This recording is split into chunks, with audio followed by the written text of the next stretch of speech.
Olá, meu querido irmão da Escola de Evangelização, aqui é o Padre Jonas e hoje nós vamos continuar a falar sobre a nossa fé, sobre a nossa profissão de fé, sobre o nosso credo.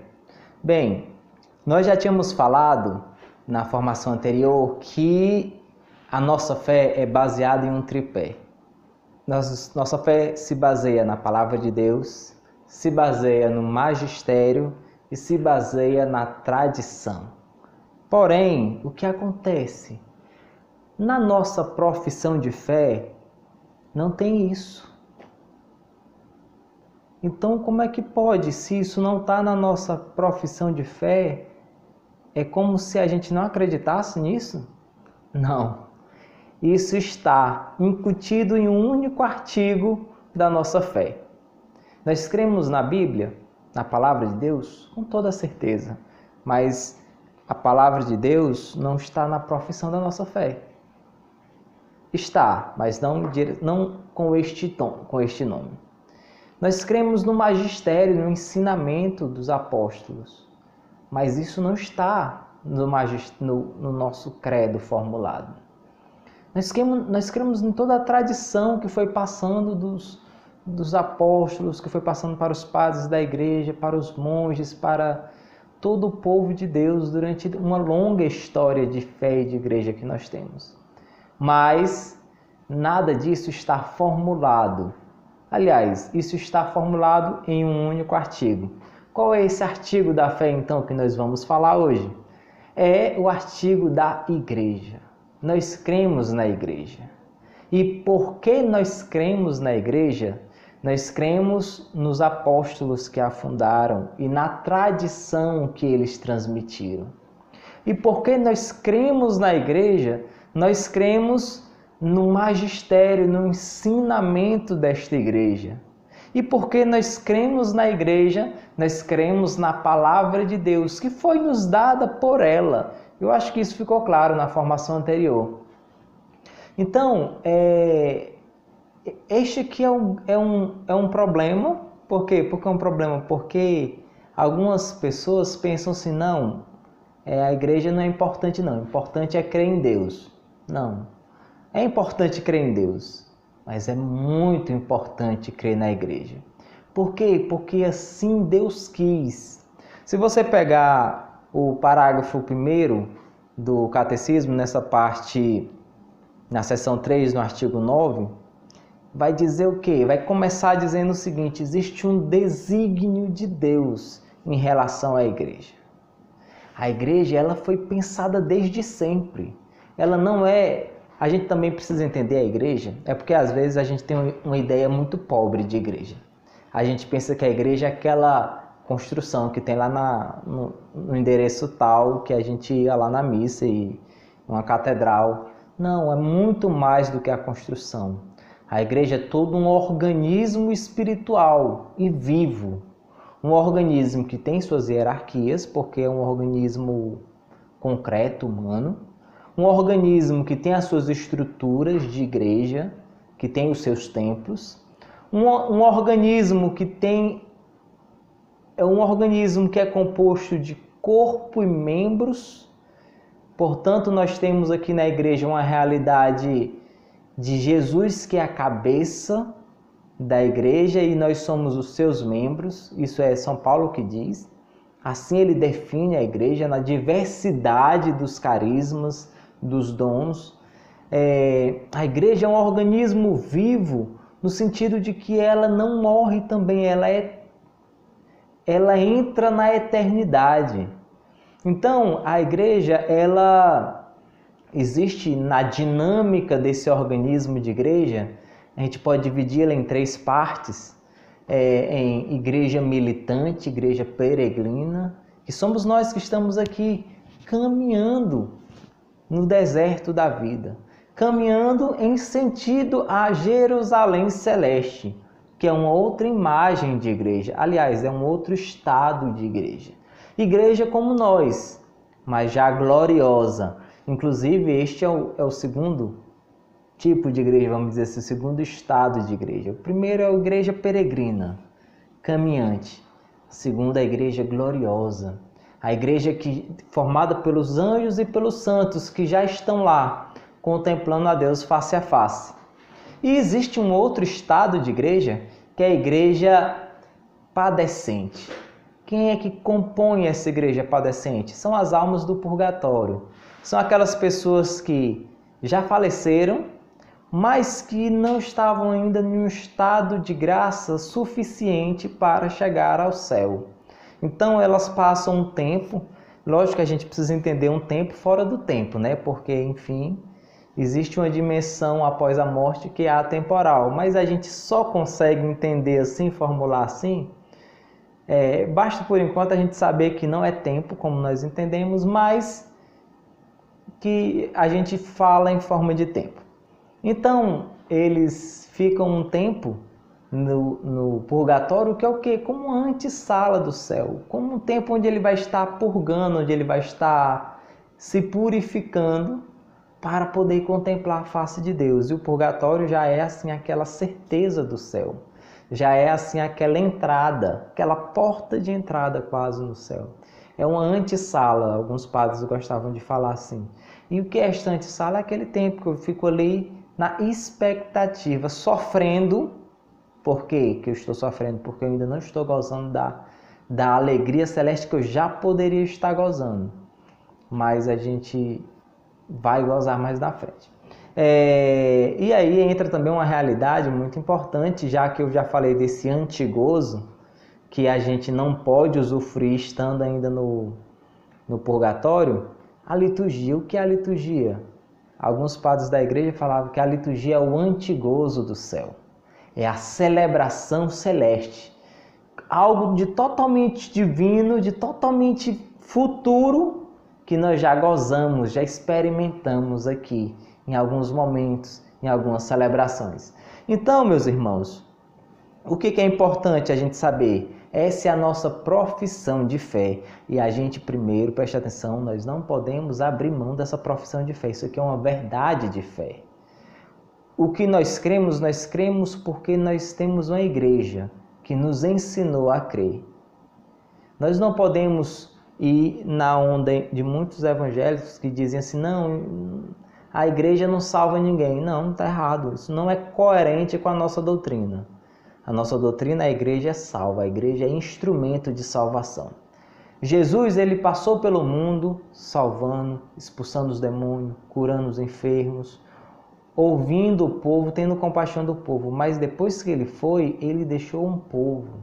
Ele enviou os seus discípulos. Para quê?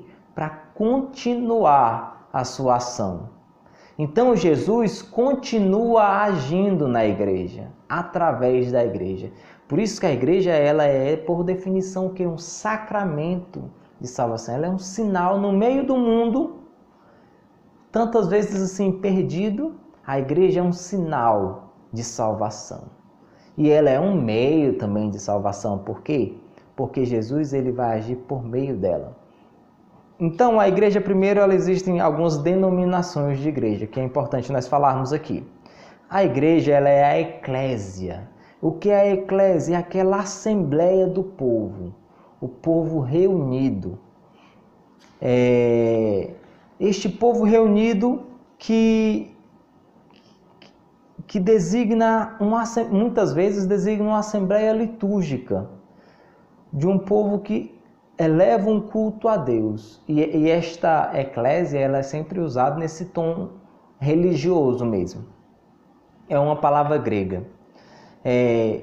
Alguns símbolos da igreja. A igreja, ela sempre foi, por exemplo, lá desde o Antigo Testamento, narrada, existiram várias figuras, vários símbolos para falar da igreja. Então, por exemplo, nós vemos lá no Antigo Testamento, Deus chamando o povo de povo de Deus. O que é a igreja? A igreja é o povo de Deus. É o resto de Israel. É o povo de Deus. Então, este povo de Deus, nós lemos como? Nós católicos, quando nós lemos ali, é a igreja. É uma figura para falar daquilo que nós estamos lendo no Antigo Testamento, certo?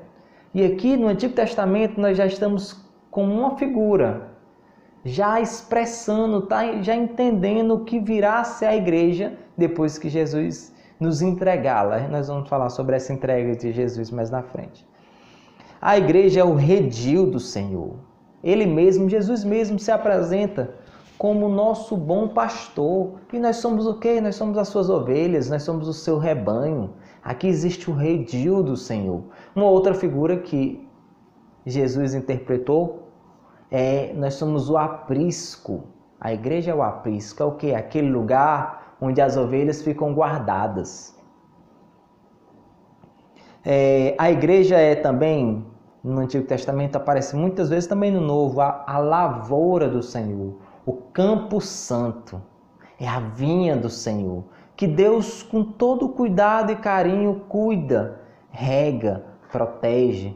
Tem algumas passagens no Antigo Testamento que diz que Deus colocou uma cerca ao redor deste povo, e a gente lê assim, Deus cuida da sua vinha, que é a igreja.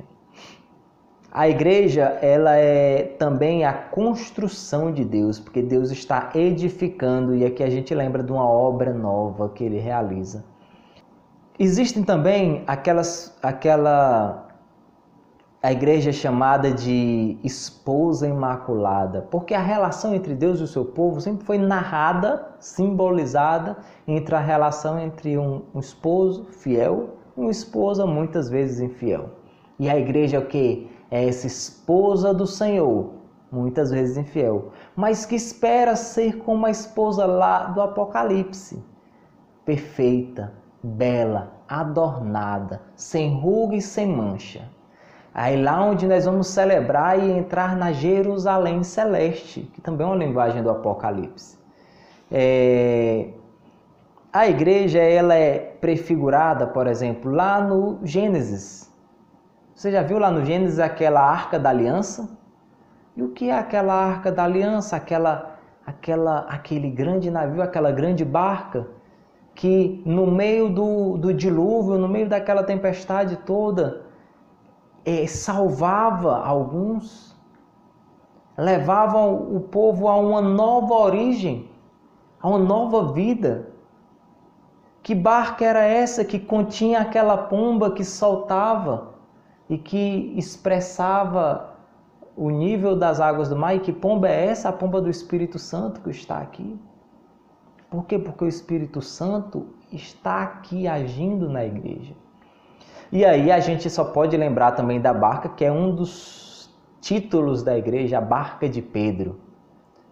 Ora, você deve estar se lembrado aí de várias passagens bíblicas onde Jesus ensinava, pregava. Ele entrava na barca, afastava um pouco, sentava, e ali da barca de Pedro ele ensinava.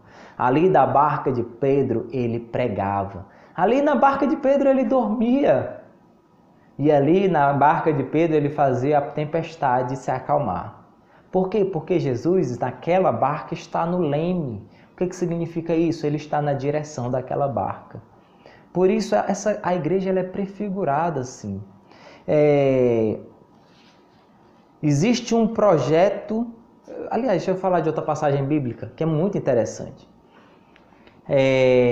A passagem do bom samaritano, você deve conhecer. Santo Agostinho ele faz uma leitura muito legal dessa passagem. Ele diz assim: bom, o bom samaritano só pode ser Jesus, que vem salvar aquele homem que está caído, que foi assaltado pelo mundo. E aí Jesus cura, deitando sobre ele óleo e vinho. O que é óleo e vinho? A leitura, nós fazemos sempre uma leitura sacramental das Sagradas Escrituras, certo? Então, quando você vê elementos dos sacramentos, a gente lê sacramentos. Beleza? Por exemplo, então, nessa passagem, diz que o bom samaritano curou as feridas com água, não, com vinho e com óleo. Que vinho é esse? O vinho da Eucaristia, só pode ser esse, que cura as nossas feridas. E que óleo é esse? O óleo dos sacramentos, o óleo do crisma, o óleo do batismo, o óleo da unção dos enfermos. E Jesus vai nos curando com estes sacramentos. E aí ele coloca este homem caído, que representa todos nós, e leva a uma hospedaria. Que hospedaria é essa, diz Agostinho? A igreja. É a igreja que, preste atenção, Jesus cura, resgata o homem, mas Jesus não permanece aqui. Jesus entrega este homem aos cuidados de uma hospedaria, porque a igreja é a hospedaria dos enfermos. E depois Jesus sobe aos céus, né? Mas nessa passagem ainda do bom samaritano, Jesus diz assim: eu vou deixar aqui 2 moedas com vocês, com o dono da hospedaria, e depois, quando eu voltar, eu pago o resto. Não é assim que diz na passagem? Pronto. Mas aí como é que nós lemos isso? Muito simples, nós lemos: Jesus dá à igreja as 2 moedas, os 2 testamentos, Antigo e Novo Testamento. E diz para a igreja, nós: cuidem dos meus doentes e dos meus enfermos. E quando eu voltar, ou seja, na parousia, quando eu retornar, quando eu vier glorioso, ele não diz glorioso, mas a gente lê assim, eu vou pagar o resto, o que gastares a mais. E o que pagamento é esse? Só pode ser o céu, a bem-aventurança eterna, a felicidade eterna. Então a igreja é essa hospedaria que me acolheu. Eu fui super acolhido pela igreja, fui e sou super cuidado pela igreja, amparado pela igreja. E a igreja, ela é também mãe. A igreja é mãe, é mater, é mãe a igreja. E aí existe uma outra figura que assemelha-se tanto com a igreja que não está nessa parte do catecismo, mas eu não posso deixar de falar dela. É Nossa Senhora, porque Maria, ela é também mãe. Mãe de Cristo. E aí quando a gente entende mãe de Cristo, a gente entende mãe do corpo de Cristo todo, cabeça e membros, mãe da igreja, mãe dos membros de Cristo. E ao mesmo tempo, a Nossa Senhora, ela é a imagem perfeita da igreja, a imagem acabada. Ela é o protótipo perfeito da igreja. Por isso, Nossa Senhora, ela é aquela que figura a igreja, ela é o reflexo da igreja. É nela que nós nos espelhamos para ser aquilo que Deus quer que nós sejamos, uma igreja mãe. E é muito legal quando o Papa Francisco vai falar da igreja, que a igreja tem que ser mãe, que nos pega no colo, que nos acaricia, que saiba nos afagar, nos consolar, que algumas vezes saiba também nos corrigir com amor. A igreja é mãe e, portanto, ela se espelha em Maria, em Nossa Senhora. E aí, sempre que você vê nas Sagradas Escrituras uma mulher, normalmente a mulher representa um povo de Deus, um povo, certo? Na linguagem bíblica, mulher representa um povo. Por isso, Nossa Senhora foi chamada de mulher. Mulher, e aí quando nós lemos mulher, nós lemos Maria, mas nós lemos também a igreja. Por quê? Porque tanto a igreja é mulher, no sentido de ser mãe, como Nossa Senhora também é mãe. Então, vou pegar aqui algumas passagens para vocês lembrarem, vocês entenderem isso. Bodas de Caná, estava ali os seus discípulos, também estava ali Maria, a mãe de Jesus. E Jesus chama ela de mulher. Não é uma coisa taxativa, é dizer assim, você que representa o povo de Deus, o povo da antiga aliança, e agora você representa como mãe que sabe colher o novo vinho. Você pegar uma passagem tipo a samaritana, a mulher da Samaria. O que quer dizer essa passagem? O povo samaritano, que já teve outros deuses, outros maridos. 5, né? Você pega uma passagem tipo a hemorroísa, aquela mulher que perdia o sangue. O que é uma mulher? É um povo que perdia a vida. Nós podemos ler assim. Você pega aquela mulher cananeia que queria que Jesus curasse a sua filha, e Jesus diz assim, não fica bem para tirar o pão da mesa dos filhos e jogar os cachorrinhos. Lógico que nós fazemos sempre uma leitura eucarística, né? Que pão é esse? É a Eucaristia. Que o mínimo fragmento que cai da mesa significa aquele que tem Cristo todo. Porque os pagãos, ou seja, a mulher cananeia, ou seja, o povo cananeu, o povo excluído desta mesa, dessa comunhão, passou agora a poder estar em comunhão. No Apocalipse, vocês lembram daquela passagem? Uma mulher vestida de sol, a lua debaixo dos seus pés e na cabeça uma coroa. Que mulher é essa? Normalmente nós lemos Nossa Senhora, não está errado, é isso mesmo. Mas é uma mulher. E a mulher representa quem? Representa um povo. Um povo. Que povo é esse? A igreja, que estava sendo perseguida e que corria para salvar quem? O seu filho. Por quê? Porque a igreja gera Jesus. Não é assim? Você sabia que a igreja gera Jesus? É estranho, né? Mas é real. Porque a igreja, ao mesmo tempo que ela foi gerada por Jesus, a gente vai falar mais dessa geração, mas ela gera também. Por quê? Porque por causa da igreja, o mistério da encarnação continua acontecendo. Jesus continua se encarnando a cada Eucaristia, a cada celebração, quando o Padre eleva ali, o milagre da encarnação acontece de novo. Novamente nós podemos dizer, Ele está no meio de nós. Além disso, existe também o sentido contrário. Jesus gera a igreja. Então, a gente pega aquela passagem bíblica do Jesus aos pés Jesus na cruz, quando tem o seu lado ferido, traspassado, dali jorra sangue e água. E na história da igreja, essa passagem sempre foi interpretada como ali jorram os sacramentos. Ali jorra sangue e água, batismo e eucaristia.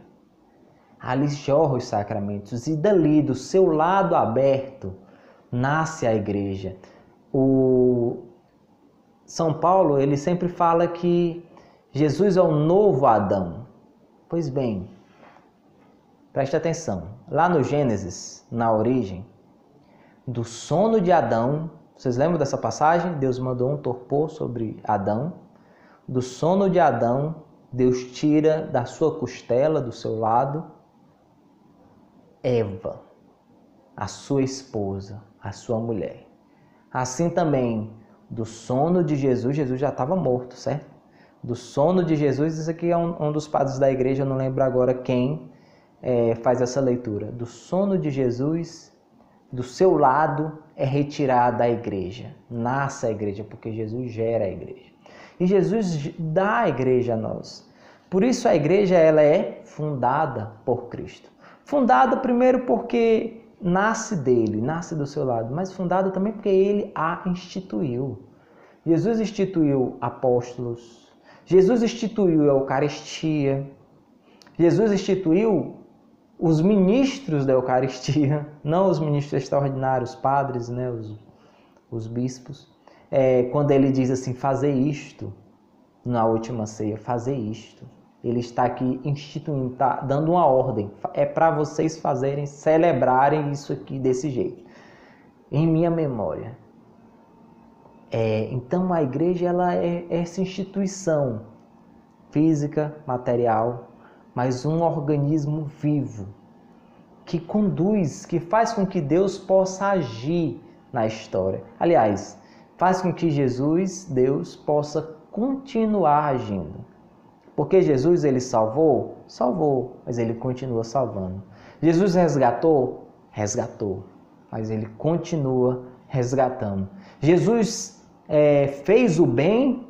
Fez, mas ele continua fazendo. Continua a fazer o bem, continua a fazer a caridade por meio da igreja, por meio dos seus discípulos. Estou lembrando de uma passagem aqui que diz assim, Jesus, eu acho que é no Evangelho de João, Jesus estava fazendo mais discípulos e batizando mais do que João Batista.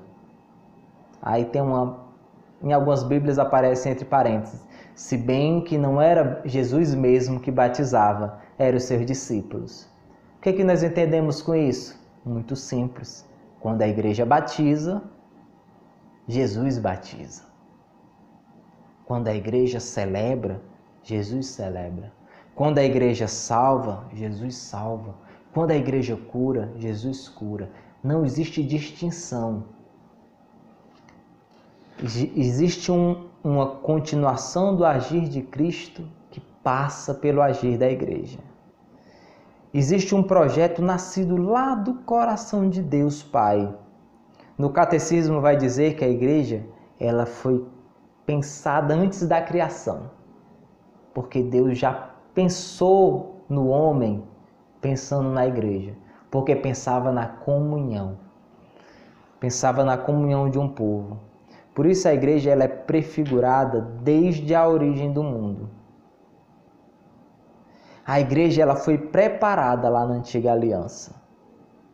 Então a gente vê aqui, por exemplo, Deus que faz uma aliança com o seu povo. Que aliança é essa? E onde é que ela se constitui? É uma aliança que se constitui no batismo, através da igreja. Esta aliança ela é prefigurada ali, preparada no Antigo Testamento, para se consolidar em Jesus e na igreja. Essa igreja ela é instituída por Cristo, eu já falei, manifestada pelo Espírito Santo. O que isso quer dizer? Se a igreja nasceu do lado de Cristo na cruz, ela nasceu na cruz, ela foi inaugurada em Pentecostes. É assim que os padres da igreja formulam. A igreja foi inaugurada em Pentecostes. Por quê? Porque foi ali em Pentecostes, após o Espírito Santo vir sobre os seus discípulos, que Pedro começou a ensinar. Ali começou o magistério da igreja. Foi ali que Pedro começou a interpretar as Sagradas Escrituras lá do Antigo Testamento. Foi ali que os apóstolos começaram a escrever o Novo Testamento. Foi ali que Pedro começou a fazer, foi a partir daí que Pedro fez as suas cartas, que Tiago fez as suas cartas, que João fez as suas cartas, que Paulo posteriormente fez também, aliás, antes, por ali, nos primeiros séculos, Paulo também fez as suas cartas. Então, o que acontece ali? Existe uma igreja que estava nascendo, aliás, que foi inaugurada pelo Espírito Santo. Eu tinha falado do tripé, né? Percebeu que eu falei dele agora? Magistério de Pedro, ensinamento, a Bíblia foi sendo lida, interpretada e escrita também, o Novo Testamento, e a tradição dos apóstolos, o ensinamento dos apóstolos. Nós seguimos isso aqui é fundamento da nossa fé. A nossa fé, isso aqui está também, eu não me recordo agora a passagem, mas tem uma passagem que diz a igreja, ela é fundamentada nos apóstolos e nos profetas. Este que é o fundamento da nossa fé. Baseada e fundamentada também em Cristo, a pedra angular. Não é à toa, presta atenção, não é à toa que Jesus chamou Pedro de Kefas, de pedra. Por que tu acha que é pedra? Não tem, olha, eu vou dizer uma coisa para você, tudo na Bíblia, tudo na liturgia, tudo na igreja, ela tem sentido, a gente precisa procurar saber o sentido. Por que que Pedro é pedra? Só por causa de uma coisa, porque Deus está edificando uma obra que não terá fim, que, como diz no Evangelho, as portas do inferno não prevalecerão sobre ela. E Pedro é pedra porque ele é pedra de alicerce, ele é fundamento, é exatamente por isso. Existe um mistério da igreja, um mistério que vai passando e permeando na história. Inclusive, a palavra sacramento vem do grego mysterium. Por quê? Porque ao mesmo tempo que mostra, revela algo, existe algo de misterioso, de escondido por trás. É um sinal visível, que é uma definição de sacramento, de uma graça que a gente não enxerga. Misteriosa. Mas a igreja é exatamente este sacramento de salvação. Existe aqui um mistério da união com Deus e com o homem. A igreja é aquela que nos une a Deus. E é interessante porque na liturgia a gente vê isso. Existem sempre dois agir, age Deus e age o homem. Existe a oferta de Jesus, mas a gente pede lá toda hora na missa, recebei, ó Pai, as nossas ofertas, as nossas oferendas. Então, existe o quê? Uma ação única, unida de Deus e do homem. Uma das definições que eu acho mais legais do sacerdócio, e aqui o sacerdócio precisa entender que eu estou falando também de uma figura da igreja. é uma definição de João Paulo II.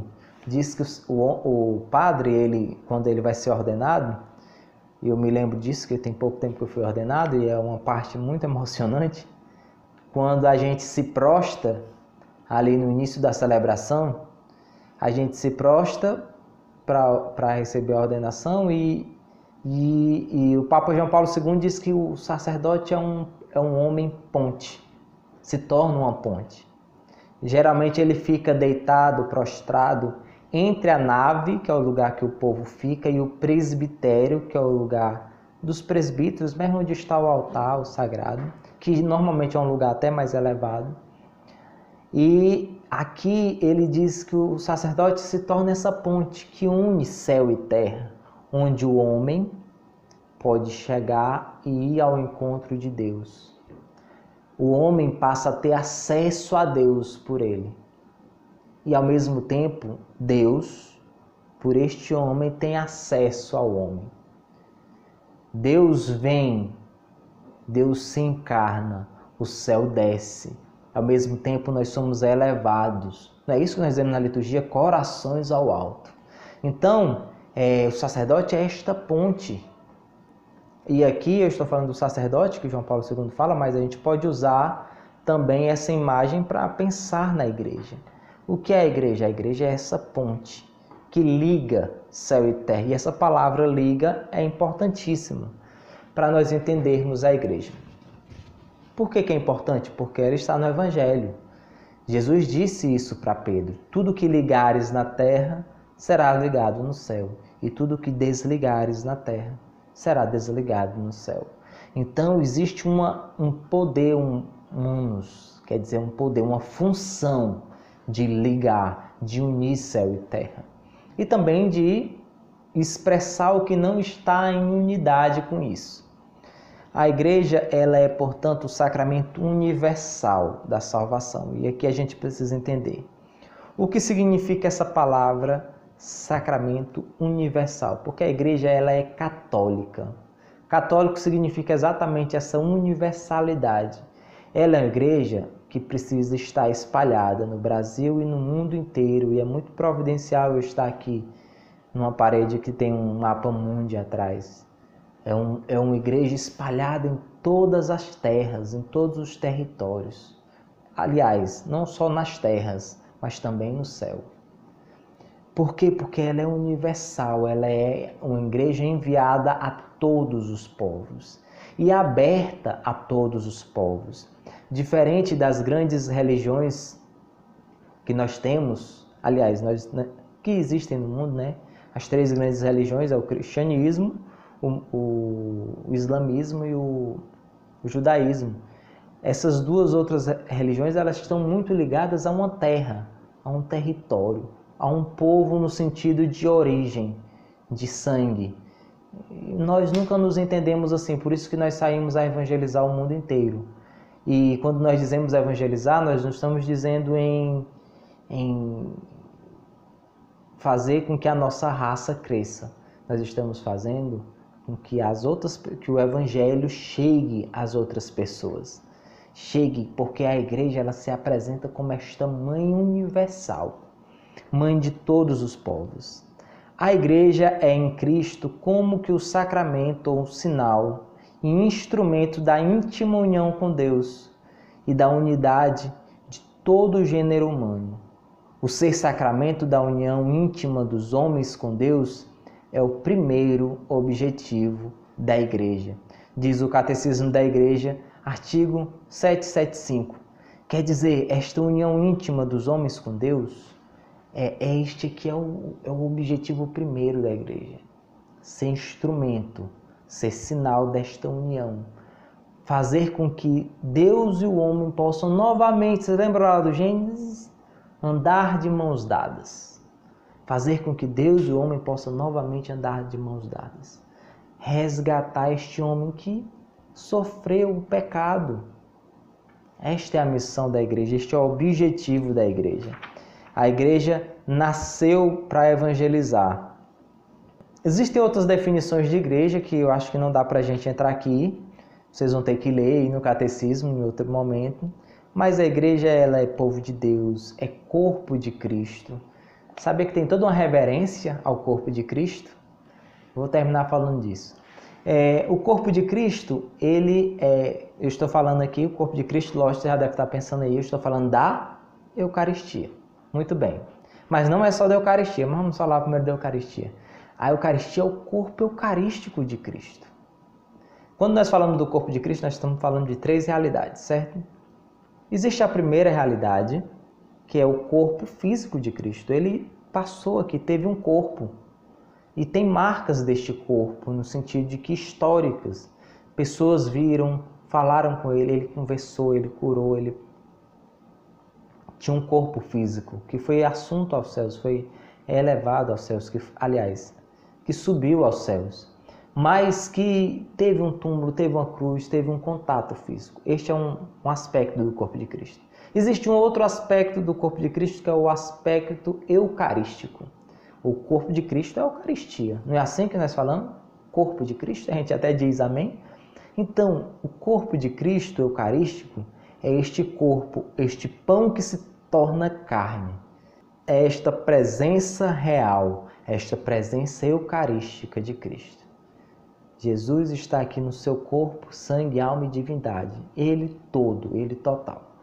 E existe um terceiro aspecto que nós falamos também de corpo de Cristo, que é o corpo místico de Cristo. Então, no corpo místico de Cristo, o que é que nós vemos? Nós vemos os membros de Cristo. Cristo só está completo quando está presente todos os seus membros. Então, existe aqui uma realidade mística, uma realidade de mistério, que engloba essa dimensão de corpo. Vocês já perceberam na liturgia, quando termina ali o ofertório, o padre vai incensar aquilo que vai se tornar o corpo eucarístico de Cristo? Faz a devida reverência, incensa as espécies lá do pão e do vinho, e aí sai incensando no altar, porque, enfim, é no altar que acontece isso. E depois ele entrega para um diácono ou para um acólito. E o que esse diácono vai fazer? Se o padre incensou o corpo místico, o corpo eucarístico de Cristo, o diácono vai incensar o corpo místico de Cristo. Aí ele vai incensar o sacerdote. Por quê? Porque ali na Assembleia ele age na pessoa de Cristo cabeça. Então ele incensa a cabeça e depois os membros. Ele está incensando quem? A igreja, o corpo de Cristo. E é interessante porque existe toda uma reverência quando vai se incensar. Faz uma venha para o sacerdote, incensa. Depois faz uma venha para o povo de Deus, incensa. Por quê? Porque ali está presente um outro aspecto do corpo de Cristo, uma outra realidade corpórea de Cristo. Porque Jesus de verdade está ali. Nós somos este corpo, nós somos o povo de Deus. Ele está no meio de nós, aliás, nós nos tornamos nele quando nós entramos neste corpo. E como nós entramos neste corpo? Através dos sacramentos, através da igreja. Então, não vamos deixar que este tipo de argumento nos roube a fé. Não, a igreja não salva ninguém. Não é verdade, é uma mentira. E isso é contrário totalmente à nossa fé. A igreja salva, sim. Se a igreja não salva, nós não podemos. Se a gente admite que a igreja não salva, a gente não tem mais o que fazer. Porque o que nós estamos fazendo aqui? Eu estou dando a minha vida para quê? Se a igreja não tem o poder de salvar, eu estou fazendo o que aqui? Eu estou levando as pessoas para onde? Eu estou levando as pessoas para a igreja. Por quê? Porque eu acredito que levando as pessoas para a igreja, eu estou levando as pessoas para o céu. Porque eu acredito que existe na igreja um poder e uma missão. Jesus deu à igreja autoridade. A quem perdoardes os pecados, eles lhes serão perdoados. A quem retiverdes, eles serão retidos. Ide pelo mundo, anunciai. Ide, batizai e fazei discípulos meus. Não pode não ter poder essa igreja. E nós cremos na igreja, que é una, santa, católica, apostólica, que é unânime. Nós cremos nessa igreja, isso aqui é uma verdade de fé, que precisa, não é ser defendida, brigar, não é essa a palavra, mas que precisa ser afirmada por mim na minha vida. Eu creio na igreja. Eu creio na igreja. Preste atenção no nível que é formulado o credo. Eu creio igualmente. Preste atenção. Apesar que eu creio em Deus Pai, Todo-Poderoso, Criador do céu e da terra. Eu creio em Jesus Cristo, seu único Filho, nosso Senhor. Nasceu da Virgem Maria, foi morto, sepultado. Eu creio no Espírito Santo, falou pelos profetas e tal. E eu creio na igreja. Isso aqui é uma formulação, está quase no mesmo nível de trindade.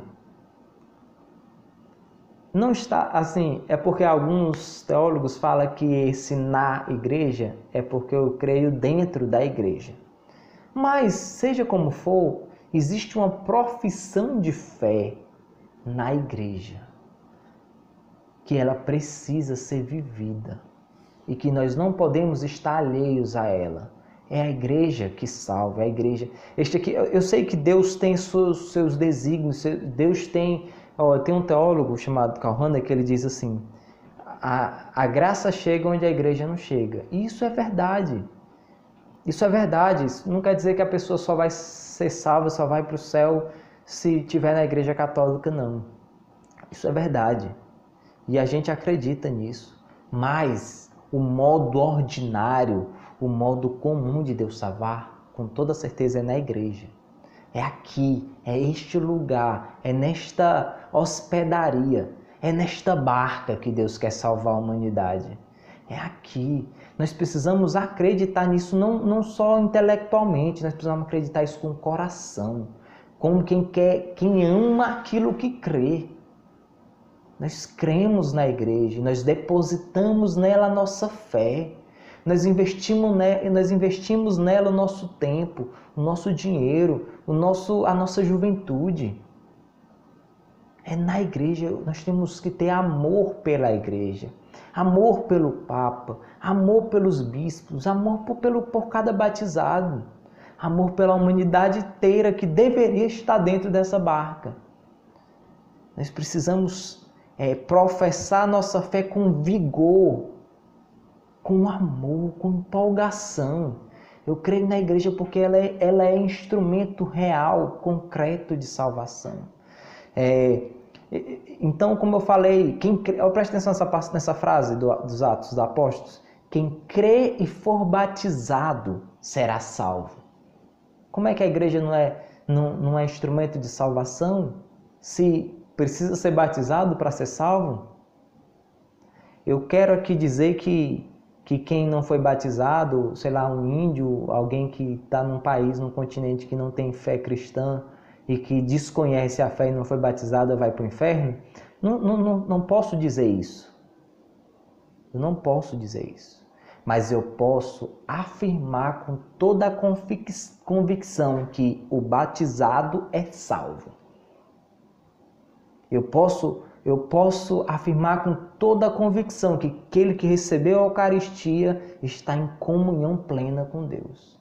Eu posso afirmar com todo o vigor que quem recebeu a unção dos enfermos, quem recebeu o sacramento da penitência, teve os seus pecados perdoados com toda certeza. Por quê? Porque a igreja é instrumento eficaz de salvação. Agora, eu não posso dizer que uma pessoa que desconhece a fé está no inferno e que não é perdoado. Não posso. Por quê? Porque Deus tem os seus desígnios. Mas este ordinário, este meio normal, comum de agir de Deus é na igreja. Eu tenho certeza, existe uma convicção de fé que Deus perdoou aquela pessoa. Por que Deus perdoou? Porque ele recebeu o sacramento na igreja. E é a igreja que dá essa certeza de fé. Eu vou terminar, agora eu termino de verdade, dando um pequeno testemunho. Eu tenho um grande amigo, né? Assim, tem muito tempo que eu não o vejo, na verdade.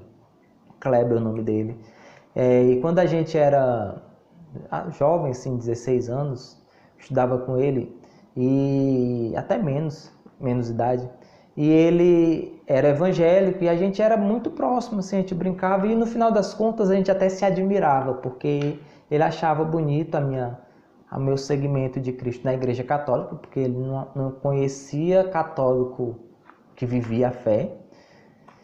Então ele achava que para viver a fé tinha que ser crente, né? E ele é de berço evangélico. E ao mesmo tempo eu também admirava ele, eu achava ele um jovem muito coerente. Mas teve uma vez que ele chegou para mim e disse assim: Jonas, engraçado, eu tenho um pecado que eu cometi uma vez que eu não sei se Deus me perdoa. Aí eu ri, né, e disse assim: cara, engraçado que eu não consigo nem imaginar isso. Sério, ele ficou sem entender. Eu falei assim: não, porque na igreja, quando o padre diz os teus pecados estão perdoados, traça o sinal da cruz e diz vai em paz, eu tenho uma certeza: aconteceu. O perdão aconteceu com toda... Eu tenho uma convicção de fé. Por quê? Sabe por quê? Porque eu acredito na igreja. Eu acredito que a igreja ela é esse sinal de salvação no mundo. Eu acredito que a igreja pode perdoar os meus pecados. Eu acredito que a igreja pode me fazer um homem novo, uma mulher nova. É por isso que eu não tenho dúvidas em relação ao perdão, por exemplo. Por quê? Porque a igreja disse para mim: os teus pecados estão perdoados. Se ela disse, está dito. A igreja é este instrumento seguro.